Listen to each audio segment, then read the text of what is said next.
Kamala Harris, she's taking the day off. She's going to spend all day just to prepare for an NBC interview, which will be taped. I am very clear. Cost of groceries still too high.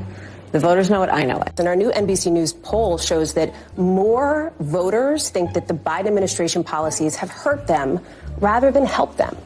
And I wonder, are the last 4 years an obstacle to you in this race? You are at the top of the ticket is because he dropped out of this race. And so I want to ask you, and it was largely because of that debate performance back in June. You defended him in the days before and in the days after as you were campaigning for another 4 years for President Biden. Can you say that you were honest with the American people about what you saw in those moments with President Biden as you were with him again and again, repeatedly in that time? Of course. I will move on, but I don't know that I heard a clear answer from you. And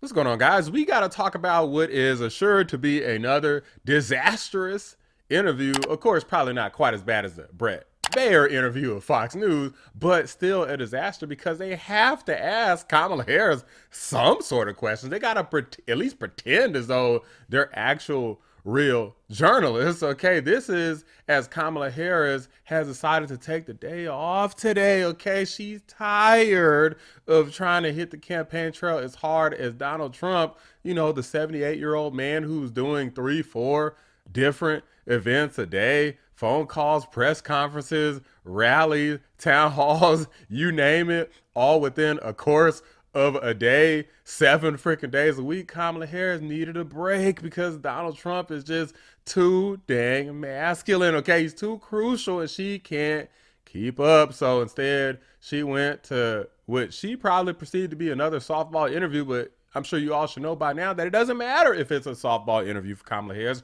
She's going to find a way to fumble the bag anyway, okay? She can't catch the ball. She got to pick 6, okay? Like, she got an interception, okay? It's about to be an interception of Donald Trump straight away from the Biden-Harris administration because Donald Trump's going to capture this ball and get a touchdown on November 5th. So without further ado, let's go ahead and see Kamala Harris strike out and fumble the ball yet again. Thank you, Madam Vice President, for your time I'm today. glad to be with you. Thank you. We were just talking about the campaign trail yesterday and these key Rust Belt battlegrounds, as they call them, talking with undecided voters. You are reaching out that olive branch to these voters. You want to bring them on board.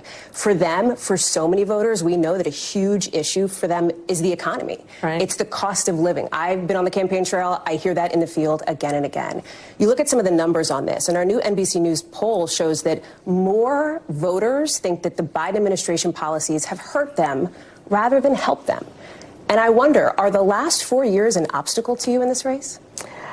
Here's how I look at it. First of all, let me be very clear. Mine will not be a continuation of the Biden administration. I bring my own experiences, my own ideas to it, and it has informed a number of my areas of focus, most of which are on Well, I mean, when are you going to talk about those new ideas? So far, the only ideas I've seen that are new are Donald Trump's ideas, no tax on tips, which you stole from him. And you don't even talk about that no more. They ate you up so bad, even the radical leftists in the fake news ate you up so bad, you stopped talking about that. So what else do you have to add onto your plate? Price controls? Because last I checked, they ate you up so bad on that. You don't talk about that no more neither. Point, lowering costs. I am traveling the country. I am very clear. Cost of groceries still too high. The voters know it. I know it. So part of my plan includes what we need to do to bring down the price of groceries, including the work I will do dealing with price gouging, something I dealt with when I was Attorney General, something I will deal with going forward. Cost of housing. You know, I'm speaking with people of every background in every area of the country, of every age. And, you know, the idea of the American dream was something that previous generations could count on, not as much anymore. Bringing down the cost of housing by doing what I have done in my career that perhaps is a different approach, which is really actively working with the private sector, for example, home builders, to create incentives for them to build millions of new homes in housing units so we can bring down the cost, including what I will do to give people a $25,000 down payment assistance if they are a first-time home buyer. So these are examples. The example is what I'm going to do to expand the child tax credit because, listen, young parents in particular, they need help. They have a natural desire to parent their children well, but not always the resources. $6,000 extra dollars during the first year of their child's life can help them buy a crib or a car seat or clothes, the things that are so crucial to that phase of their child's development. So my plans and my policies are really directed at exactly your point, doing what we must do to bring down the cost of living, but also to help people not just get by, but get ahead. And I'm proud to report to you that economists from Nobel laureates to Goldman Sachs have reviewed my economic plan versus Donald Trump's, and in comparison have found that my plans will strengthen America's economy. His plans will weaken America's economy. Then why do you think that's not landing with voters? Because in the numbers, it is. It's the opposite. Former President Trump leads you on this. Because we're not effing stupid. That's why. That's why she's getting her ass kicked in the polls. Oh, man, I'm loving this political season. Get out and vote if you haven't, because it's not over till it's over. You can't let this radical... Look at her face. Oh, man, she looks defeated. Oh, man, I'm loving this look of defeat. I'm going to let her try to cook, but, of course, fail. Issue. Well, when I'm out, this is why I'm going out to Wisconsin, Pennsylvania, and Michigan. Smile. Excuse me, just smile. got in late this morning, actually. But going to 3 states yesterday, and I'm going to continue being on the road. I have to earn the vote. And it means sharing with folks my plan, but also offering them what objective analysts have shown to be the contrast between me and Donald Trump. My plans are focused on working people, the middle class, and what we must do to strengthen hardworking people to be able to do what they dream and aspire to be able to do. His plans are about giving tax cuts, massive tax cuts, to billionaires and big corporations. His so-called plan for the economy, economists have estimated, will exacerbate inflation and invite a recession by the middle of next year. So there's a huge difference between he and I. Let me ask you about something that you said when you were running for president the last time around, back in 2019. At the time, you said that the elephant in the room was whether the country was ready for a woman and a woman of color to be president. So let me ask you, as you sit here today, do you think the country is ready now for a woman and a woman of color to be president? Absolutely. What a stupid absolutely. And I am saying... Like, you expect these interviews to be taken seriously when you ask questions like this? Like, who the hell cares? Okay. That in terms of every walk of life of our country, you know, I think part of what is important in this... Look, I feel the need to just say this, and I'm going to let them continue in a sec. I'm sure some people care about having a woman of color. I don't. We're talking about the president of the United States. I'm not here for accolades and pats on the back and making history. I want to make history with my bank account. I want to make history with this channel. History with my job, history with my family. I don't give a damn about making history for Kamala Harris and for a bunch of women and women of color to get a pat on the back feeling good about themselves by having the first woman of color female president. I really could care less about it. Election is really not only turning the page, but closing the page and the chapter on an era that suggests that Americans are divided. What I know from personal experience, from lived experience, and from my travels even most recently, the vast majority of us have so much more in common than what separates us. And what the American people want in their president is a president for all Americans, which is the type and kind of president I pledge to be. This is my life's work. As you know, I started as a prosecutor. I never asked a victim of crime, a witness to crime, are you a Republican or Democrat? The only thing I ever asked them is, are you okay? And that's what the American people want to know, regardless of their race, regardless of their gender or their age. They want to know that they have a president who sees them and understands their needs and focuses on their needs, understanding we all deserve to have a president who is focused on solutions and not just fanning the flames of division and hate. You've been reluctant to lean into, to talk about the historic nature of your candidacy on the campaign trail. Why is that? It's because she's not black. Let's keep it going. Well, I'm clearly a woman. I don't need to point that out to anyone. The point that most people really... Well, you notice she didn't mention nothing about being black. Maybe she will. Maybe she will. Care about is, can you do the job, and do you have a plan to actually focus on them? I hear you on and that is why I spend the majority of my time listening and then addressing the concerns, the challenges, the dreams, the ambitions, and the aspirations of the American people. They deserve to have a president who's focused on them, as opposed to a Donald Trump who's constantly focused on himself. I think that's part of why people are exhausted. Trump keeps saying he wants to bring back jobs and all that. Okay. With Donald Trump and his approach because it's all about himself and his personal grievances. And not about the American people, not about how are you going to help families, how are you going to help small businesses, how are you going to strengthen our economy. These are the things I'm focused on. I'm focused on investing in the new industries on which America should lead and be a global leader. I ask because to implement the agenda that you want to implement, you have to win first. You have to win the White House. And right now there is a big gender gap in this race. Fewer men. Well, I mean, Kamala Harris is already in the White House. Hello. And support you right now than they did President Biden. Some of your allies have suggested there's sexism at play. I wonder, do you think there is sexism at play here? Let me just tell you something. You've come to my events, and you will see there are men and women at those events, whether it be small events or events with 10,000 people. A bunch of beta men. So the experience that I am having is one in which it is clear that regardless of someone's gender, they want to know that their president has a plan to lower cost, that their president has a plan to secure America in the context of our position around the world. They want a president of the United States who honors our military, who understands the importance of America's leadership around international rules and norms. And that is regardless of gender. So and that is how I will lead. Do you not see sexism as a factor in this race at all? I don't think of it that way. My challenge is the challenge of making sure I can talk with and listen to as many voters as possible and earn their vote. And I will never assume that anyone in our country should elect a leader based on their gender or their race.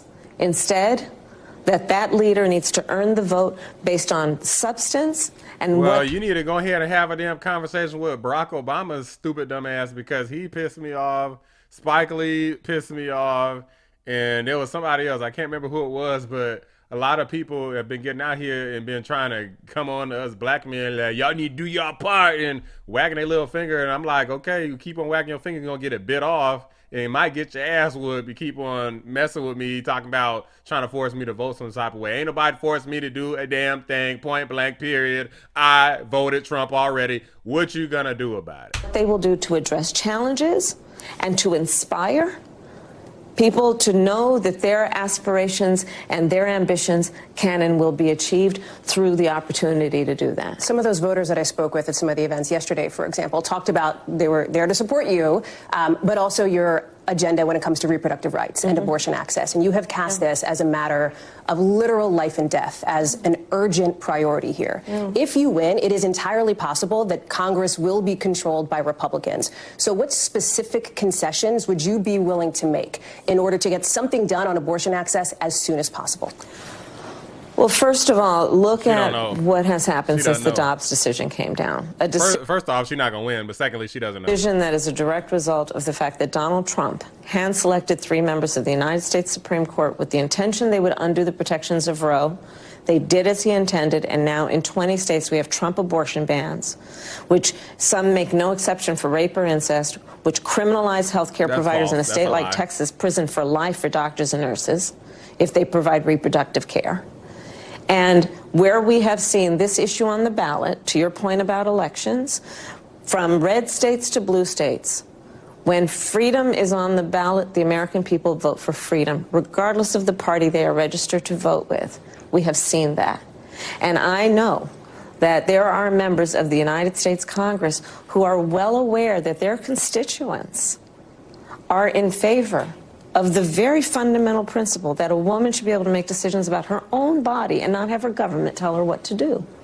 So is a question of pragmatism then, what concessions would be on the table? Religious exemptions, for example, is that something that you would consider? I don't think we should be making concessions when we're talking about a fundamental freedom to make decisions about your own body. To Republicans like, for example, Susan Collins, Lisa Murkowski, who would back something like this on a Democratic agenda if, in fact, Republicans control Congress, would you offer them an olive branch, or is that off the table? Is that not? Bear in mind, you got people like Liz Cheney, Mitt Romney, who are, especially Liz Cheney, who are effectively supporting the radical left here, knowing that they're supposedly pro-life people. They're supporting somebody who is pro-choice, who allows abortion up to 9 months, as well as babies that are aborted but born alive can just be left to die. And you have some Republicans supporting Kamala Harris. They should be ashamed of themselves. Not an option for you. I'm not going to engage in hypotheticals because we can go on with a variety of scenarios. Let's just start with a fundamental fact. a basic freedom has been taken from the women of America. The freedom to make decisions about their own body. You can just vote in the states you're in. And that cannot be negotiable, which is that we need to put back in the protections of Roe v. Wade. And that is it. But what if you can't do that? What if you can't get that passed and you want to save lives in Florida and in Texas and in Georgia? What do you do at that point? I'm not going to go down that rabbit hole with you right now. Because it's a question that's out there, because it's not a guarantee that Democrats will win control of Congress. Well, I'm doing everything I can to make sure that we do. On this issue, I think that what is clear to me is whether someone is... I was just with one of the leaders, and I think opinion leaders in the Republican Party, Liz Cheney, who has... Opinion leader, Liz Cheney got some... Okay, let's keep going, Kamala. She has stated publicly and has expressed her... She said it on stage yesterday. She is pro-life. But she also understands the pain and the tragedy that has happened since Donald Trump allowed Roe v. Wade to be overturned. So that's my point about what is non-negotiable. It has to be that we agree that it is so fundamental that we allow women the ability with their doctor, if they choose, talking with their faith leader, to be able to make these decisions and not have the government tell her what to do. On the question of your beliefs, what you believe in, let me ask you this question very broadly speaking here. Sure. Do you believe that transgender Americans should have access to gender-affirming care in this country? I believe we should follow the law.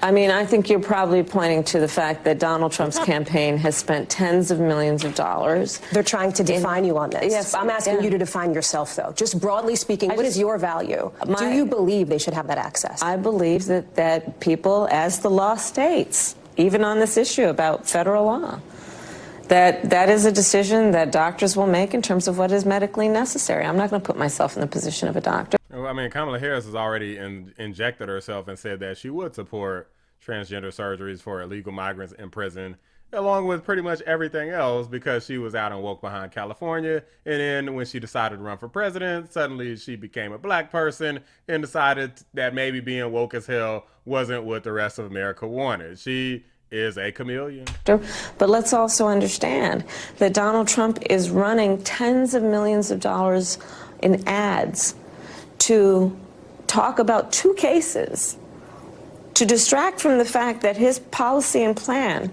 is also to take away the Affordable Care Act, which provides health care for tens of millions of people in our country.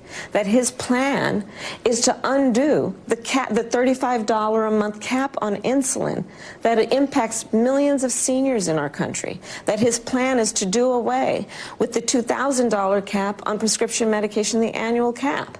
That his plan is to get rid of the Department of Education, which would mean getting rid of Head Start. Kamala Harris is making up literally everything she just said was made up, with the exception of the getting rid of the Department of Education, but there's a lot of problems with them. I'm gonna let her keep going. That his plan is to give tax cuts to billionaires and big corporations, and on the backs of middle class working people. Lies. So let's not get distracted by the issues that, to your point from the introductory point you raised, people want to know that their president has a plan to make their life better. And that includes bringing down the cost of living. It includes dealing with prescription medication costs. It includes addressing the housing crisis and affordable housing crisis in our country. It includes supporting our small businesses, investing in American industries, and strengthening our economy. I will move on, but I don't know that I heard a clear answer from you on the issue of gender-affirming care. It sounds like what you're saying is there should be something between trans Americans and their doctors. It feels like that's a long way from "we see you and we love you," which was your message to trans Americans in May. What do you want the LGBTQ plus community to know as they're looking for a full-throated backing from you for trans Americans? I believe that all people should be treated with dignity and respect. Period. And should not be vilified for who they are. And should not be bullied for who they are. Look, I'm loving this because I feel like the trans and LGBTQ, whoever is part of this broad community, there's really a bunch of different communities, but these people some of them are going to turn against her too because she refuses to give full support. I'm loving it. And that is she's flip-flopping so hard, she's alienating everybody. This is perfect. True statement for me my entire career, and that has not changed. Part of the case that you're making to undecided voters and to these late deciding voters is not just the case for you, for what you would do. It's the case against former President Trump. And on that, we are sitting here 2 weeks away from election night. Last election, the former president came out on election night and declared victory before all the votes were counted. What is your plan if he does that again in 2 weeks? Well, let me say this. We've got 2 weeks to go.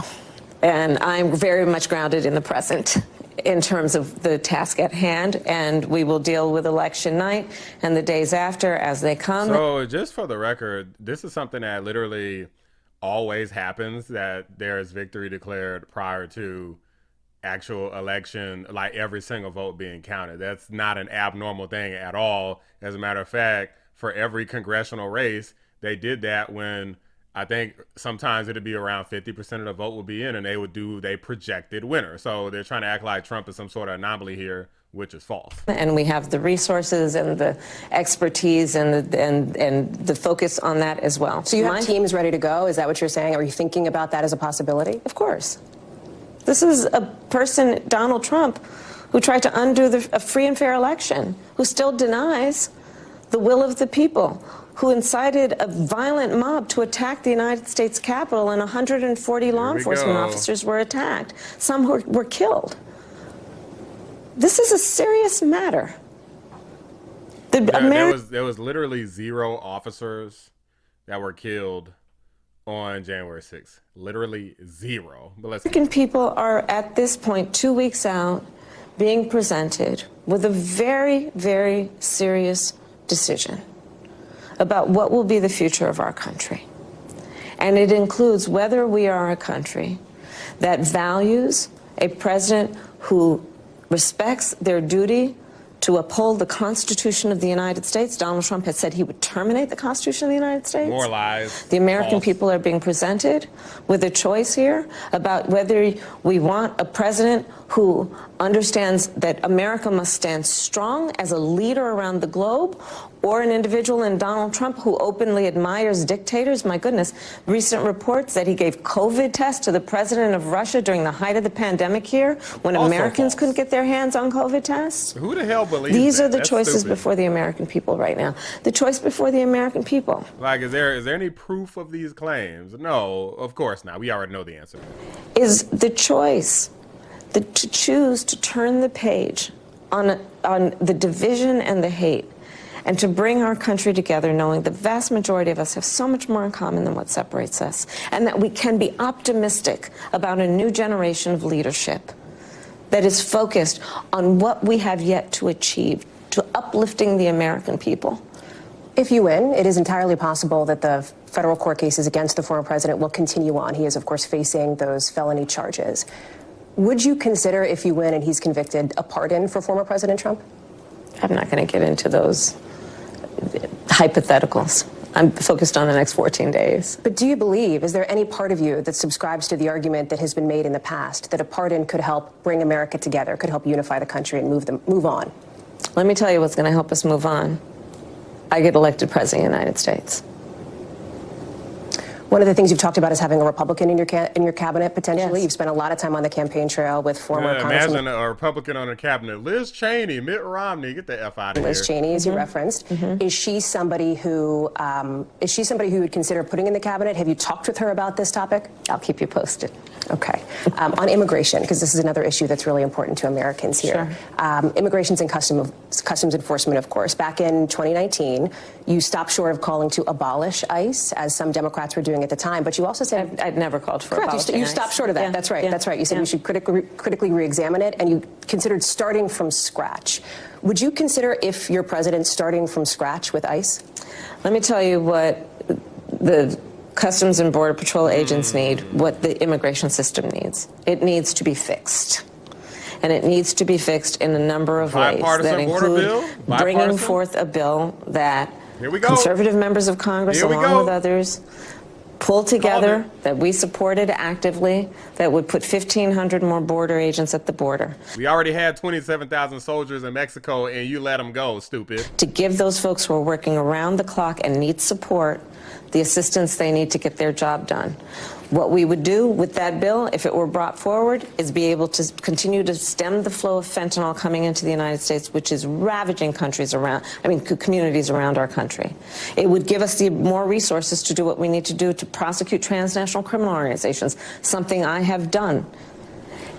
But what happened to that bill? Donald Trump got word of it and told his friends in Congress, kill the bill, don't bring it forward.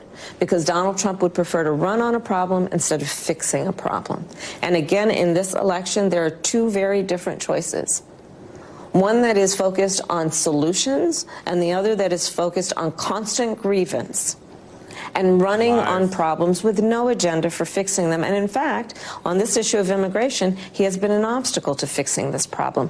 My proposal includes strengthening. Imagine believing that Kamala Harris, the VP, has no power, second in command, but Donald Trump, not in office, has all the power in the world to control everything. These people this is a stupid argument. What we must do to ensure that we have an orderly and humane immigration system and that we fix what has been broken for a long time. It has transcended administrations and it needs to be fixed.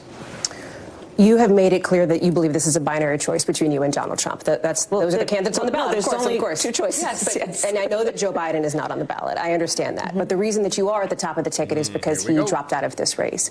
And so I want to ask you, and it was largely because of that debate performance back in June. You defended him in the days before and in the days after as you were campaigning for another 4 years for President Biden. Can you say that you were honest with the American people about what you saw in those moments with President Biden as you were with him again and again, repeatedly in that time?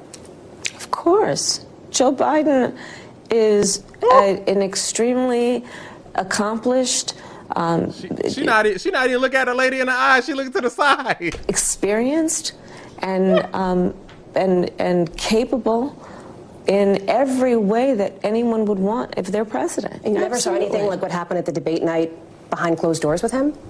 It was a bad debate. People have bad debates. He is absolutely. But that's the reason why you're here, and he's not running for the top of the ticket.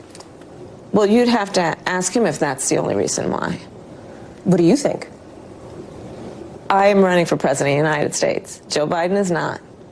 And my presidency will be about bringing a new generation of leadership to America that is focused on the work that we need to do to invest in the ambitions and aspirations of the American people. It's a judgment question. That's why I ask. Can the American people trust you in these moments, even when it's maybe uncomfortable for Americans to level with Americans in that way? So that's why I ask. And it sounds like what you're saying is you feel like you never saw anything like that from President Biden. I have worked with Joe Biden, hours and hours and hours over these 4 years, whether it be in the Situation Room or the Oval Office. Joe Biden is the one who was able to bring NATO together during a crisis where, for the first time in 70 years, Europe saw and has seen war. Joe Biden has done the work that has been about being a leader on what we have done to fix so much of what has been broken in terms of the economy because of Donald Trump's mismanagement. Wow, the guy who's not in office, is his fault that the economy's bad now? Yeah, 4 years later, no. Nobody's buying it. With not only sincerity, but with a real firsthand account of watching him do this work. I have no reluctance in saying that. No, of course I don't. Madam Vice President, thank you for your time. What a freaking waste. Like this was a pretty freaking softball interview. Nobody asked Kamala Harris, except for Fox News, about the first few years. What about the executive orders that you removed? What about the border wall that's just sitting there when there's literally people just walking in to the nation from the southern border, people walking in from the northern border, they're flying people in. Like, what about the fact that inflation was at like 1% and jumped to like 9% under Sleepy Joe? The so-called bipartisan border bill, they proposed that bill in like the second half of 2023, and then Joe Biden shut the border down via executive order just a few months ago in 2024. These people are liars, and I'm honestly pretty disappointed that even the fake news, even after all it is, still refused to ask her any real significant, tough, hard-hitting questions. It's a bunch of fake propaganda. So far, only Fox News, they're the only ones who've really delivered a real heavy-hitting interview and pressed her on these issues like I really believe that they should have. But that's just my opinion, guys. Let me know what you guys think about this. Drop a like on the video. Subscribe to the channel if you're new. I appreciate you watching the Black Anomaly Rising channel. I'm out. I was going to hit her really hard on the trail today, but now I don't have to because she's off. She's off. No, I can't get over it. Who the hell takes off? You have 14 days left, and she'll take a couple of more days off, too. You know why? She's lazy as hell, and she's got that reputation.